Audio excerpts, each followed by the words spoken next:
Hey yo, welcome back, IB Development Economics students. This video lecture today going over the sources of economic development and the sources of long-run economic development. So previously, when we studied macroeconomics, so I've gone over the sources for long-run, the sources for long-run economic growth. Right, so this graph right here shows economic growth. It shows the AD curve shifting from AD1 to AD2. Therefore, the equilibrium of the intersection to long run aggregate supply at AB will coexist at Y level 1 and Y level 2. As you can see, Y level 1 and 2 has a horizontal gap. This horizontal gap signifies the improvement and economic growth in the realms of real GDP.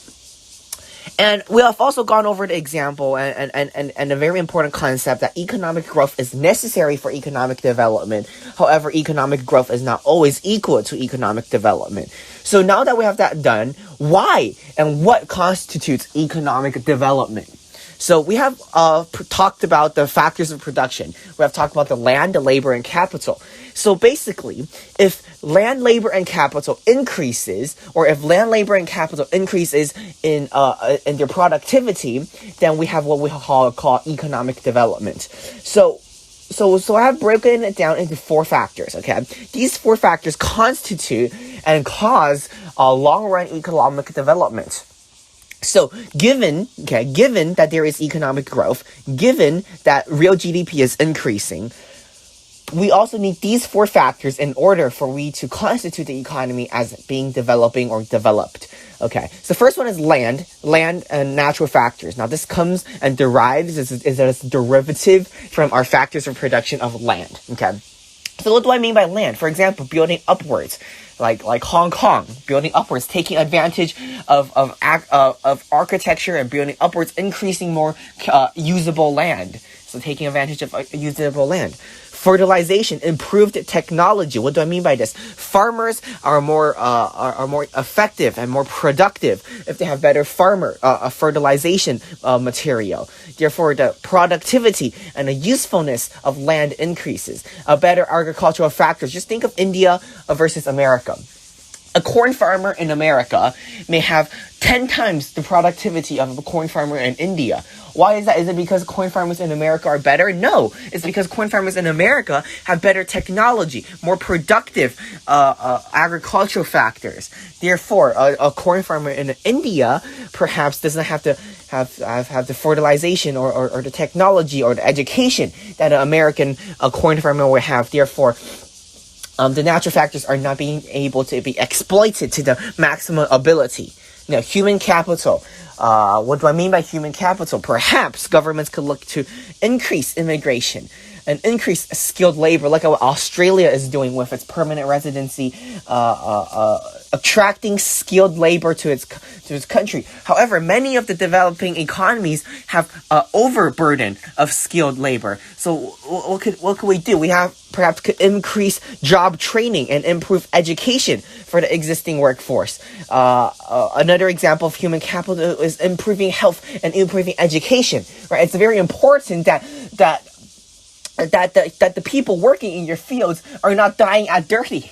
Okay, if they die at dirty, all their expertise, all their education goes to waste.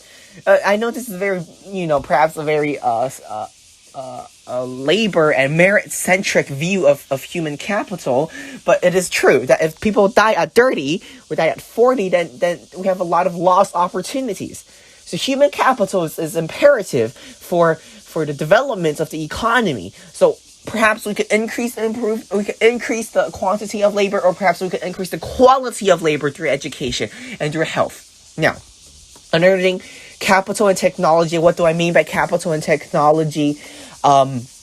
Factories, machinery, buildings, land. These are all capital. So, perhaps increasing trade, increasing foreign investment. These are all increases in the capital sector. Now, improvements in technology are also, once again, imperative for the development of an economy. Why is that? Think of once again the one American farmer versus one Indian farmer. American farmers are a lot more productive. Why? because of technology. Okay, so improving technology, perhaps buying better technology, perhaps allowing for new technology to come in to the country. Fourth but not least, institutional factors. Improving banking, legal sectors, healthcare institutions, removing government bureaucracy, red tape. It's impossible to do business in North Korea. It has a great bustling economy in China, just north of it, and South Korea, just south of it. However, because of the legal bureaucracy, it's impossible to do business there. Think of countries such as Venezuela. Okay, we need to have strong property rights. Okay, people have to have strong property rights. Also, improve banking. What do I mean by that? A lot of people in agrarian societies, such as India, does not have a bank account. They can't save money. If they can't save money, the economy will never be developed. A strong legal sector, okay, a strong legal institution to ensure that property rights, to ensure that intellectual rights, to ensure that people won't just come in and steal your stuff away, right? To ensure that your money is safe in the bank account, such as America has FDIC insured up to $250,000. Healthcare institutions are also important. They ensure that, once again, they ensure that your health is in line, and a human capital exists, and a human capital does not just die 30 years into the line. So these are all extremely important sources of long-run economic development.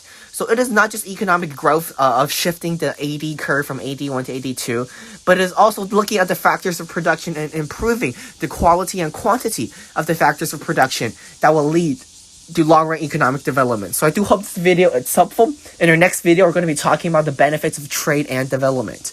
I hope to see you there. Goodbye.